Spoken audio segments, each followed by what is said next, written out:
Welcome to the Backyard Bounty Podcast from heritageacresmarket.com, where we talk about all things backyard poultry, beekeeping, gardening, sustainable living, and more. And now, here's your host, Nicole. Hello, everybody. Thank you for joining us for another episode of Backyard Bounty. I'm your host, Nicole, and today we're joined by Ceanne with Farmhouse Teas, and we're going to talk about how to make teas and the process and what we need to do to make our own delicious homemade blends. So, Ceanne, thank you so much for joining me today. Thanks for having me, Nicole. So we did an episode a couple weeks back, so this is our second one together, so that's super exciting. Yeah, glad to be back. Yeah. So today we're going to talk about making our own teas, which I think is something that a lot of people probably haven't even considered that it's a possibility to make their own tea, short of maybe some chamomile that they grew in the garden. So you specialize in the medicinal teas, is that accurate? Well, we started out as a medicinal tea company,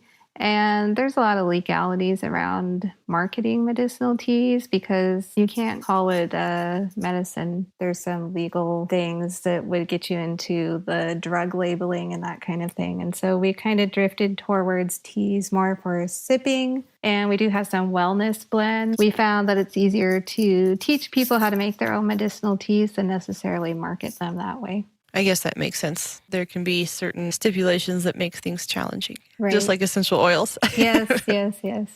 All herbal medicine, I think. Yeah. So if we wanted to get started with making our own medicinal tea, where's the starting point? Oh, there could be lots of starting points. It's really going to depend on whether you want to just start blending right now and you're going to buy dried herbs, or if you're wanting to grow your own and you've got some out in the garden. So there's kind of two different paths there. Down the road, either way, no matter which path you choose, the key to blending medicinal teas is really using the medicinal tea triangle. And that helps you formulate your teas so that they work to their best. So what is the medicinal tea triangle? So the tea triangle is broken down into 3 sections, and it's just got different types of herbs and their properties and what they do. So the base of the triangle, you have your primary herbs, and those are going to be the ones that you probably pick and think of first for whatever your issue is. So if you've got like a digestive issue and you're wanting to make a blend for that, those are going to be your primary herbs. And then the middle part of the triangle is called the supportive herbs. And those are going to be the ones that are nourishing the body, they're supporting the body, things that are full of vitamins, and it could also be supportive in the way of flavor. And then at the top of the triangle, you've got the catalyst herbs. So we think of a catalyst as in the person at the head of the army that's leading them all. And that's the same with herbs. The catalyst herb is going to be the one that stimulates your body and helps get the blood flowing. And it's also going to help get your digestive system going. And it's going to help you absorb those herbs and get them moving into the right places and doing the right things. So what, and I'm going to build off this in a second. What would you say is the most common ailment that people want to make their own tea for? I don't know if there's one, but there's probably a handful. In our day and age, life's really busy, and so stress and anxiety are at the top of the list. Digestive issues, that it could include IBS or Crohn's, anything like that. And weight loss. You could probably put weight loss in there. And probably I would say the fourth one would be like arthritis or joint back pain. Sorry about that. It's all right. That was supposed to be turned off. No worries. So those are probably the 4 that we hear about the most. And you might throw in there like cold and flu and just kind of acute issues. Okay. So let's say that I decided that I wanted to make a tea for just like stress relief, a general, after work, before bed, stress relief kind of tea. A wind down nighttime tea. Mm-hmm. So you mentioned the medicinal tea triangle. How do I even go about figuring out which teas I should use with this triangle? We have a foundational learning in our course that goes with blending these teas. And part of that is learning about herbal monographs and putting together a materia medica, which is basically an herbal journal, a reference guide. And so as you study individual herbs and find out all their medicinal properties and everything that goes along with that, you have this guide. You can look up herbs for those things and use that as your base for filling out your tea triangle.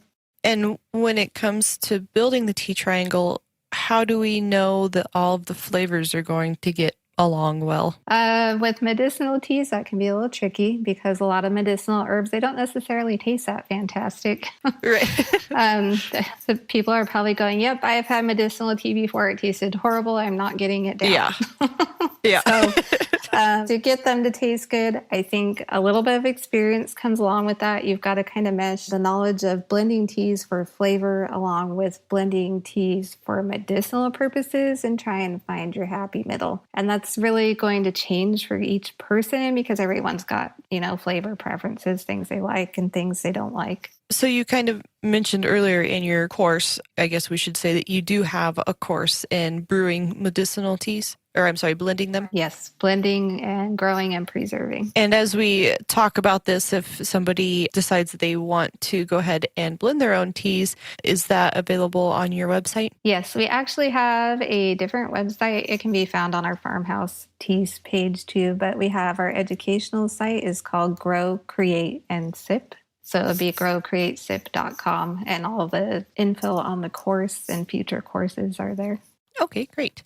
Because I know that right now, if I was to try to make a medicinal tea triangle, I would be so lost. Great. So It's kind of a detailed process, which is why we created a course on it, because it can be complicated. It involves a lot of prior information and knowing a bit of herbalism, but it can be simple too if you have the right tools. Okay, great. And I assume the course was one of those tools. Yes, definitely. It always helps to have a handheld and a guide. Absolutely. So as we go along the process of creating our wind down tea, so we've looked at the triangle and we've kind of picked some herbs. How do we go about sourcing the herbs? Let's say we can't grow all of them in our garden. Right. And I mean, a lot of us can't grow a lot of things like cinnamon or anise, those things that grow in really, really warm climates, and they only come from certain parts of the world. So we source teas from all over the place, depending on what we need, but we look for quality as well as it being affordable. And so we try and mesh those two and meet in the middle so that we're not spending a fortune on herbs, but we're also making sure we get good quality, because otherwise our medicinal tea or medicine is not going to be high quality. So a few of those places we like to source from are Star West Botanicals, Mountain Rose Herbs, Monterey Bay Spice. And then if we're looking for something really specific that those places don't carry, we hunt around until we find what we're looking for. So now that we've made our tea, I'll assume that, we went through the process. So we've made a tea that we like and that it's balanced and flavorful. What is the best way let's say first, what's the best way to brew the tea? How do we know how to brew it to get the best nutrient or antioxidant release? Right. So most people are used to a cup of tea made from a tea bag, and we really don't want to use those when we're brewing medicinal teas. It's okay every once in a while if you have an unbleached tea bag, but a study just came out showing that bleached tea bags are made with microplastics, and so we're steeping that in our tea, and those things don't leave our bodies very well. And so when we're doing tea for medicine, we really want to skip that. And then the other reason you don't want to use a tea bag is because usually those herbs in there are really old. They're ground up, or maybe the dust that's left at the bottom of the barrel after the loose leaf tea is taken off the top.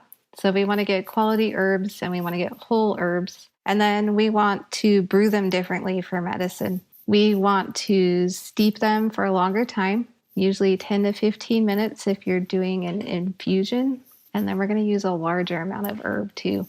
So instead of the teaspoon that's usually used, it's usually going to be a tablespoon or more. So you're doing 3 to 4 times the amount. And then when you have a loose leaf tea, my favorite way to steep that is with a tea press or what some people might know as a French press if you're a coffee drinker. And that's just a really simple way to steep it. You just throw it in, put the water on top, push the plunger down, and let it steep. I didn't realize, I guess, that you brewed it longer, because I know most of my teas are only, 2 to 5 minutes probably. Right. Yep. 2 to 5. And so you're looking at 10 to 15 if you're doing like a leaf infusion. If you're doing a root infusion, like say dandelion or chicory or burdock, you're going to want to put those in a pot on the stove, and you're actually going to want to simmer them and cook the water down halfway. So you're looking at maybe 20 to 30 minutes to make a decoction, because those roots are really thick and dense, and it takes a long time to get the medicinal properties out. And so they need to be steeped different than like a peppermint. Sure. Yeah, that makes sense. So when we're in between enjoying our tea, how do we go about storing our tea so that it lasts the longest? Right. We get that question a lot. How do I know if this herb is still good?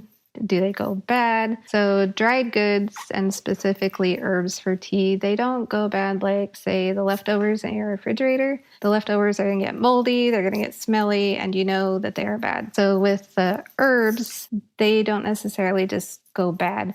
They slowly degrade over time. They might fade, they might get brittle, they might turn a darker color, and they're going to lose their flavor and their medicinal qualities over time. So we just need to use our senses to be able to tell if those are good herbs or not. And if moisture gets in there, moisture is the enemy of dried goods. You're going to know because it's going to mold, and then you can just toss those out or compost them. But when we're storing them, to keep them from getting that way, we want to remember 2 things: to keep them out of direct sunlight, because light is going to make them fade. And then we want to pay attention to our storage container. We can use clear glass if it's out of sunlight. Otherwise, like an amber color container, or in a dark colored bag that's in a plastic tote.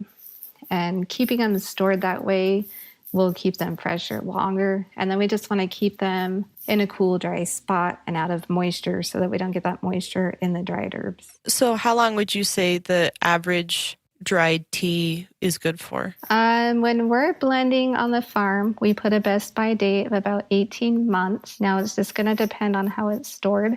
Today I was just putting some herbs in jars that are 2 years old, and they are ones that we grew ourselves, and they look fresher than some of the ones that we've bought before, which don't have to have a date on them. So I don't know how old the ones we buy are. Again, we just have to use our senses to know if they're good or bad. And it's really just going to depend on how they're stored and how they were harvested even. So it kind of sounds like this process of blending tea, by the time we try to figure out which ones that we want for our triangle, and then either growing them or sourcing them, and then the actual process of blending them and storing them, it kind of sounds like this is something that is a little bit labor intensive. Would you agree with that? The actual blending of the tea, really, it doesn't take much time. It's maybe formulating your tea blend and making sure you have the right ingredients and you have the right setup and all of that. So I would say that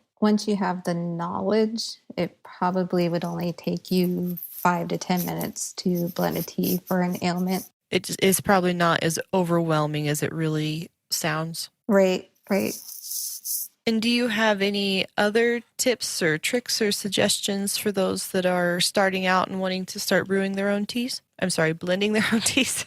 Get started with what you have, and that includes knowledge, and that includes whatever dried herbs you have. If it's basil out of your spice cupboard, or you have rosemary growing in your garden, or whatever you have, just start there. Start with that one thing. Learn everything you can about basil or rosemary, whatever the herb is. Just start brewing, sipping tea, even if it's the stuff in the tea bag. Just get used to flavors and knowing what they do, and that's really the best place to start. I know that tends to kind of hang people up as they spend so much time preparing and kind of stressing about it, that getting started, that's the first step and sometimes the hardest. Right. Just movement in the direction is the important thing, and then keep at it and make it a habit. Absolutely. And one good step in the right direction, of course, would be your medicinal teas in small spaces class. Yes, we would love to have everybody. It's a foundational course that's really starting at the very beginning with the very basics. You don't have to know anything, even if you've never had a cup of tea. It's a great place to start. Fantastic. I know that that's something that I'm going to be checking out for a winter project. I can always use more things to keep myself entertained over the winter. And then, of course, the great health benefits that come from it as well. Yep. And with the cold weather, it's totally tea season. Absolutely. Awesome. Well, so you mentioned also your Farmhouse Teas website. So where else can people find you? On YouTube, we have free tutorials and videos and also some farm updates. And we're on YouTube under Farmhouse Teas. And we're on Instagram under Farmhouse Teas, as well as Facebook. And on Facebook, we also have our Grow, Create, Sip page, which will have specific tutorials and information on growing, creating, and sipping your own teas. Fantastic. Well, those all sound like really great resources. Well, Ceanne, I really appreciate you taking the time to join us today and to talk about brewing tea, something, like I said before, I didn't even think that I could do, and now I'm inspired and something that I'm going to definitely look into doing this winter. Right. It's a great winter project. Well, thank you so much for joining us, Ceanne, and I really appreciate your time. Yeah, thanks for having me again. And for those of you listening, thank you so much for joining us for another episode of Backyard Bounty, and we'll see you again next week. Thank you for listening to Backyard Bounty, a podcast by heritageacresmarket.com. Don't forget to subscribe and leave us a review. If you have a question you'd like us to answer on the show, please email us at ask@heritageacresmarket.com. Also find us on Instagram, Facebook, and YouTube at Heritage Acres Market. All the links mentioned in this podcast will be included in the description. See you again next week.